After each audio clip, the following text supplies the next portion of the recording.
Social anxiety has never been an issue for me, and yet I have a crippling fear of public speaking. So the first time I landed a major brand deal and went from recording alone in my room to a full set with a full crew, I completely bombed. I literally froze. My hands were shaking. I stumbled through every word. I legitimately had a spiritual crisis that was recorded on a major brand's camera, so I decided to tackle it head on. In this video, I'm walking through every single thing I did to get comfortable being in the spotlight. What worked, what didn't, how much classes cost, and what was actually worth it that I'd recommend. You'll find out what classes you should take, whether I was fired after struggling through shoots, and how you can grow and get better. If you're new here, I'm Margaret, a creative in LA trying to figure out how to be a creator, how to make it, how to be on camera, and if you want to follow along as I learn, subscribe below. For a full year, I dove into learning content creation from scratch, and I was making podcasts and reels alone in my living room, or if I did interviews, that was with someone one-on-one in like an enclosed room. It was quiet, no one was watching me, and once I got comfortable with that, which took a while too, I assumed I could hold that same confidence in any format. And I was deeply wrong.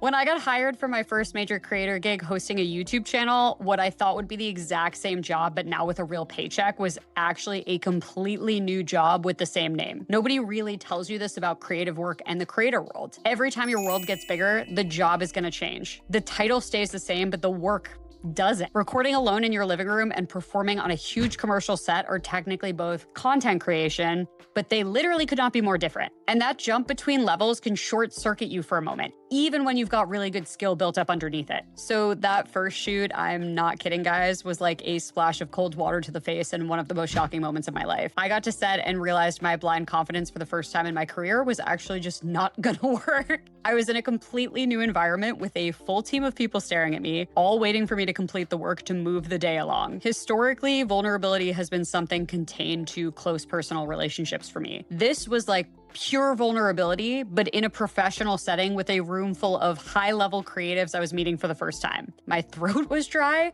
my hands were shaking, I felt like I was gonna throw up, and every line took minimum 3 takes, if not more. It was the most embarrassed I've ever been in public. The producer was telling me to pause and drink water. It was just petrifying and, quite frankly, just embarrassing. I don't think I was at roots scared of public speaking, even though that's what it felt like it was in the moment. I think I was really scared of the expansion because my opportunity had grown faster than my nervous system had, and nobody really warns you about how big that gap can feel when it's that large. I'd always been the person assisting somebody who was in the spotlight, not the one literally in it. And in this room, I legitimately have 2 gigantic spotlights pointed at me. So I got through that first shoot, but I knew if I didn't deal with this for real, it was gonna limit what I could build and who I could really be, because more and more of my work was moving toward being seen in big ways and not just creating quietly in my room anymore. So being me, I did something a little nuts because I was determined to keep the job and grow into a version of me who it required. I wanted to be comfortable on that set and know that the next time I went, I knew what I was doing, because I knew this was the path toward my biggest life. I really wanted to be able to show up on one of these sets and it feel completely comfortable to be on a huge set with a production team and hair and makeup, and I wanted to figure out how to do that. So I did a ton of research and enrolled myself in what was essentially a college semester on the art of performance in 8 weeks. UCB Improv 101, Toastmasters, which is a public speaking class, a commercial acting class, and I even made a call to a Hollywood public speaking coach. Honestly, literally nothing could be scarier than what I felt on that set, so I figured I had nothing left to lose by facing this head on and being scared on purpose and on my own terms, hopefully in slightly safer spaces. Let's kick off with improv, which gave me 2 things I wasn't expecting.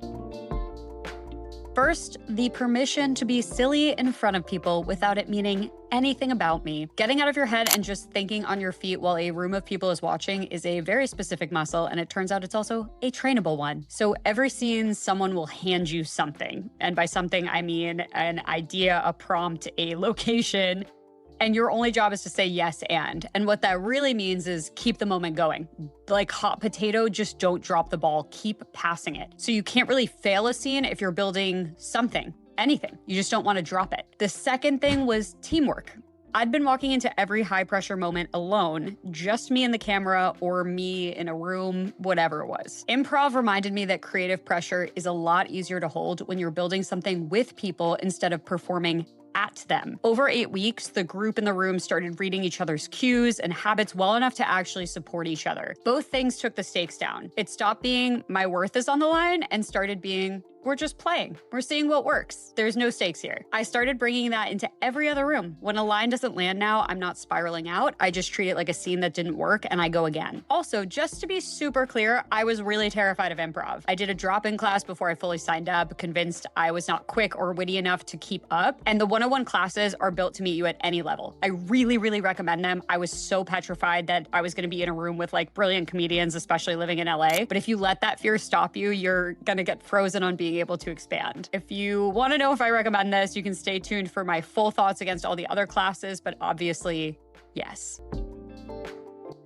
Okay, let's talk Toastmasters. This is a worldwide organization. You have probably heard of it. It has chapters everywhere, so it's really easy to find one near you. This one taught me something actually physical and somatic. There is literally a surge of adrenaline that you cannot help every single time you get in front of people. And that's actually not a sign something's wrong. That's just what the reality is every time for basically everyone. If you don't have that, bless you. So the real skill isn't making that wave of adrenaline disappear. It's actually learning how to surf it instead of getting caught off guard and just knocked and pulled under. I realized that set that I bombed on was just my first time ever standing on a board in huge waves when I trained in a much calmer ocean, if not a pond. If you join as a guest, your only requirement is to stand up and introduce yourself for 5 to 30 seconds. That's it. It's still terrifying. It will still trigger the wave when you're standing in front of 30 people staring at you, but it's a great starting point. I specifically chose an in-person chapter because my fear is about being in a room, having a bunch of people staring at me. Zoom for me personally never scared me the same way since I'm still at home in my safe space staring at a flat screen. Depending on your particular flavor of visibility fear, a Zoom chapter might actually be the better move for you. So just evaluate that. If you dive fully in, there's a section called Table Topics where they call you up and ask you a random question.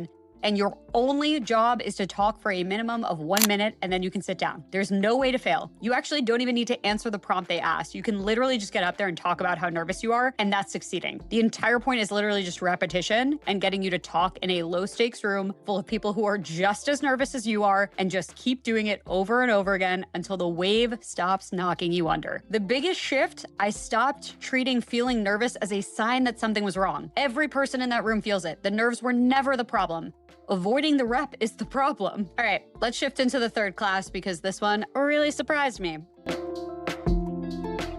I was looking into standard acting classes and an actor friend of mine told me I'd be way better served to do commercial acting. It's built around one of the struggles I was dealing with, which is how do you inhabit a script that isn't your natural words inside a brand's world and still sound like yourself? You're not playing a character, but you're inhabiting someone else's words, maybe. I thought I was signing up to learn acting. Instead, I learned the actual mechanics of just being on a set, of the small, practical, unglamorous stuff that literally nobody teaches you and you're just supposed to already know the second you set foot there. Things like how to cheat out to camera, which means angle your body a little bit so it's facing the camera, even if you're supposed to be facing directly towards someone when you're talking. So you're never basically in a full side profile. When to look at the script and when not to. How casting directors actually think, what an audition process really looks like from the inside. Basically, we perform scripts in front of the class and watch our own footage back, coaching each other on our tics, our gestures, the words we lean on or shy away from. So, for instance, I tend to hold my left hand up and I have to remember to bring it down. There was a deeper piece here too, which is learning how to be myself and again, inhabit someone else's world at the same time. A brand is gonna have its own language, its own tone, its own version of what it wants from you. And the skill is being able to bring your real self into that without disappearing into it. So really, it didn't end up teaching me much acting, but it was teaching me how to stay myself after the room got bigger. I didn't leave with dramatically better acting skills, but I left with hundreds of small pieces of confidence and industry understanding, plus something I just didn't expect, which was being around other actors, hearing about their own auditions and nerves when they bombed on set, and navigating the same exact kind of thing. It brought the heat down more than any single technique did, because ultimately when you're doing a new thing, being in community with people who are going through the same struggles as you is always going to help. Around the same time, I also spoke with a public speaking coach.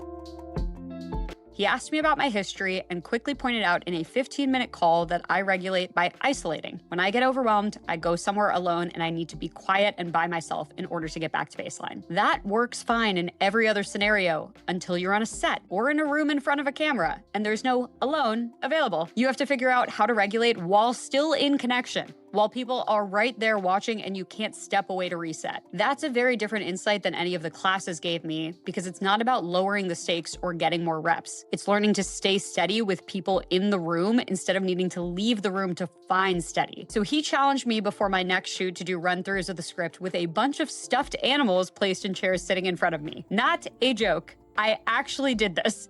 And yes, it helped. Instead of the classic advice of picturing people in their underwear, I now instead can envision my Snorlax and my pink dog staring back at me when I get scared, because I literally had that experience. I stared at my stuffed animals while doing a script. I highly recommend it. So here's where that leaves me. Improv gave me permission to be silly and reminded me pressure is lighter when it's shared. Toastmasters taught me that the wave is always gonna come and my job is to learn to surf it. Acting class handed me real-world tools and the relief of not being the only one who's scared. And the coach gave me a way to regulate that didn't require running. None of these fixed me on their own. By coming at it from a ton of different angles, I finally started building a performer's toolkit for the first time in my life. So the honest assessment, improv is my #1 rec. It will expand you in so many ways past just a public speaking fear. It puts you in a play state. It gives you a team you're building with instead of performing for. And it's literally just an experience rooted in hours of laughing and playing together as adults. It's like adult recess. Toastmasters is #2. Extremely strong, and even going once as a free guest, I think will teach you a lot. I took so much away. Commercial acting, honestly, a really unique niche class. I wouldn't rec it unless you're specifically heading into the commercial space like I have, though I do think a regular acting class could be a genuinely super worthwhile experience. Public speaking coach, these are expensive.